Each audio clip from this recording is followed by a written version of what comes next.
Les Congolais ont encore fait parler la poudre ce week-end. En Arabie Saoudite, Théo Bongonda marque contre Al Hilal. Quelques heures plus tard, Afimiko Pouloulou s'offre un doublé avec Al Azem. En Suisse, Samuel Essandé continue son début de saison exceptionnel. Aux Émirats arabes unis, Simon Banza trouve également le chemin des filets. Et en Pologne, Steve Kapwadi, le défenseur congolais, marque lui aussi. Mais derrière cette avalanche de buts, il y a surtout une question. Les Congolais sont-ils en train de lancer une énorme saison 2026 à 2027 ? Bienvenue sur Authentique 243 Foot, l'actualité du football congolais. Théo Bongonda contre Al Hilal. On commence par l'Arabie Saoudite avec Théo Bongonda. Et celui-là, il fallait le souligner. Al Fezali affrontait Al Hilal, l'un des clubs les plus puissants et les plus médiatisés du championnat saoudien. Al Hilal menait lorsque Bongonda a décidé de se mettre en évidence. 64e minute, but de Théo Bongonda.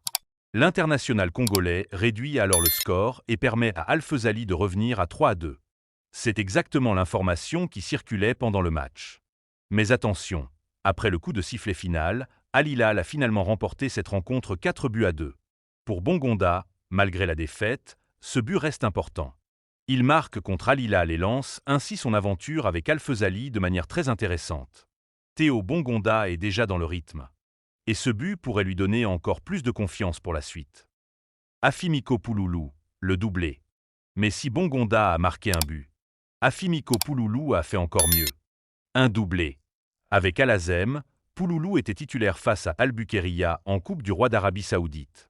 Et il n'a pas attendu longtemps. 5e minute, il manque premier but. Puis seulement quelques minutes plus tard. 37e minute, deuxième but. Pouloulou s'offre donc un doublé et permet à Al Azem de prendre une sérieuse option dans cette rencontre. Finalement, Al Azem s'impose 3-2 et se qualifie pour les huitièmes de finale. 2 buts pour Pouloulou. Un début de saison spectaculaire. Et surtout, un message envoyé très clairement. Afimiko Pouloulou veut compter. Samuel Essandé, encore un but. Direction maintenant la Suisse.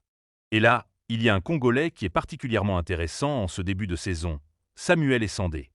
L'attaquant des Young Boys réalise déjà un début de saison impressionnant.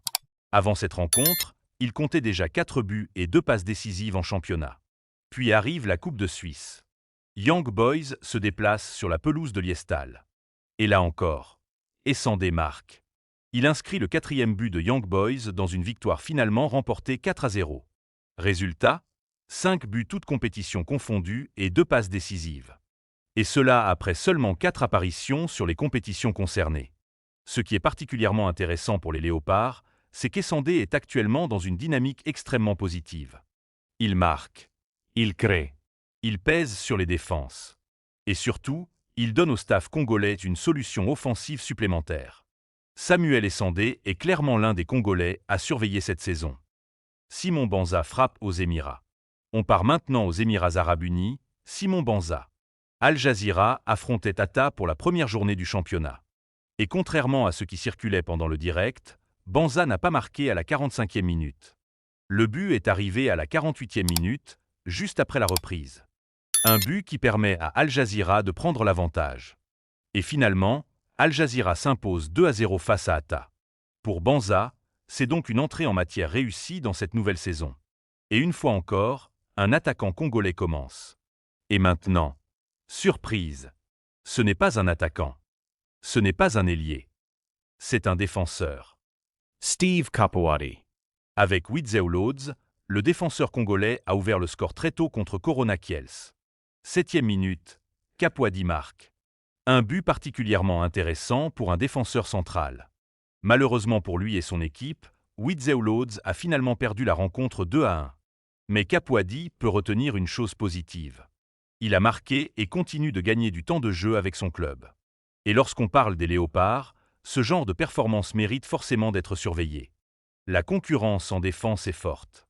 Mais un Steve Kapwadi en confiance peut devenir une option très intéressante pour la sélection. Et terminons avec un jeune joueur qui mérite également notre attention, Oscar Kabouit.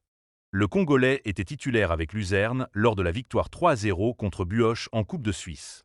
Mais sa présence et son temps de jeu restent intéressants. Kabouit fait partie de cette nouvelle génération congolaise qu'il faudra suivre attentivement.